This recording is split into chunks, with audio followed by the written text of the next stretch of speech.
বাসায় যদি এরকম এক প্যাকেট সেমাই থাকে আর একটা ডিম থাকে তাহলেই তৈরি করে ফেলতে পারো ঝটপট বিকেলের নাস্তা এরকম মুচমুচে সেমাইয়ের পাকোড়া। আমি এখানে প্যাকেটের সেমাইগুলোকে বের করে নিয়েছি। এরপর এর মধ্যে দিয়ে দিয়েছি একটা ডিম, স্বাদ মতো লবণ, অল্প একটু লবণ দিলেই হবে। এরপর দিয়ে দেবো 1.5 টেবিল চামচ চিনি, চিনির পরিমাণটা বাড়িয়ে কমিয়ে নিতে পারো। এরপর এর মধ্যে দিয়ে দেবো আমি 1 টেবিল চামচ পরিমাণ গুঁড়ো দুধ, দিয়ে দেবো এর মধ্যে নারিকেল কোরানো।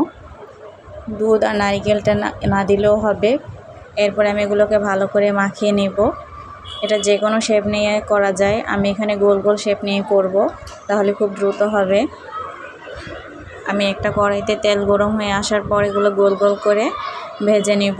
এটা খেতে অসম্ভব রকমের মজার হয়। ভাজার সময় নরম থাকলেও এটা যখন ঠান্ডা হবে তখন অনেকটাই মুচমুচে হয়।